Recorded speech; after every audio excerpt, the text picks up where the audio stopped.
I remember a comic strip that I saw in the newspaper a long time ago.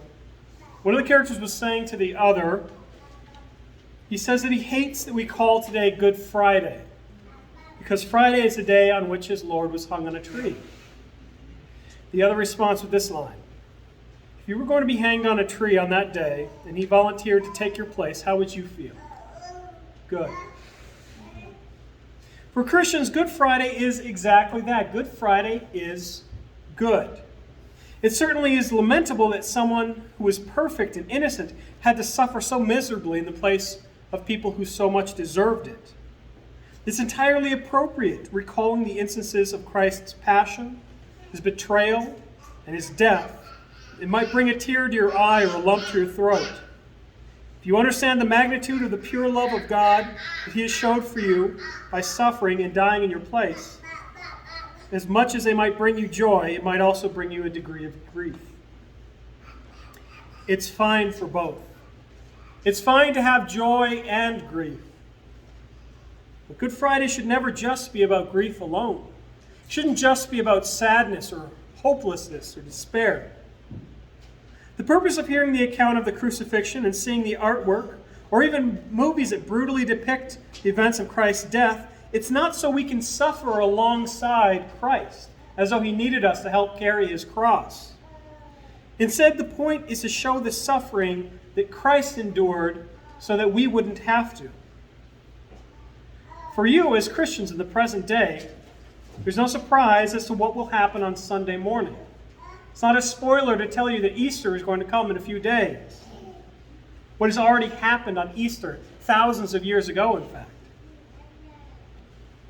You relive the dark events of the crucifixion this night, but you do so willingly, because you know how the story ends. You know that by such contrast, Easter will be so much brighter. Even in the end of tonight's service, hints at the light of Easter. The Christ candle, after it's extinguished, is carried out of the room, but it's relit and carried back in. The sound of the Stiripitus, the slamming of the tomb, is heard, but the light remains and returns.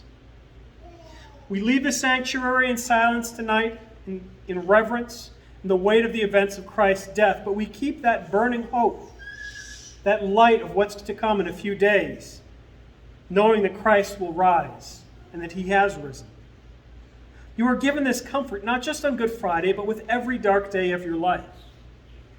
Whether you experience a life of suffering yourself or you observe the suffering of others, you are free to retain that hope for the future. You are free to remember the burning light of Christ that continues, the Easter that follows the dark night of Good Friday. In the same way that the darkness of Good Friday should not cause you to forget about the light of Easter, the darkness of your own life, the suffering of your own life, should not cause you to forget about the promise of salvation for you. On Easter, we get a foretaste of that heaven, of that new earth, a time of endless perfection, away from all sin, sadness, and suffering.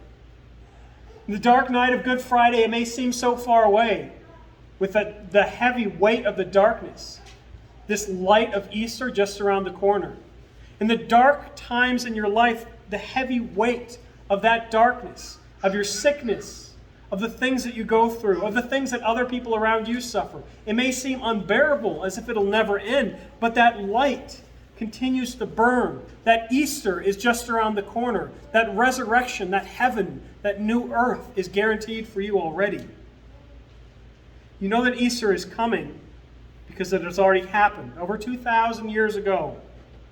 But you also know that heaven is coming because the same God who died and rose for you has promised that it will happen. You are free to mourn the death of Christ on Good Friday and mourn the sin that required his death in the first place. But you are also free to remember his resurrection. You are free to be joyful, even on Good Friday, even in times of life when you're suffering, knowing that on this night, thousands of years ago, your sin was taken to the cross with the Creator of the universe. And when his life was ended, so too was your debt. You are free to remember God's love, His death, His resurrection, and His promise for the life to come as you go through your daily struggles. No matter how dark, no matter how long they last, your victory in Christ is guaranteed. And now that peace of God, which surpasses all understanding, guard and keep your hearts and minds in Christ Jesus.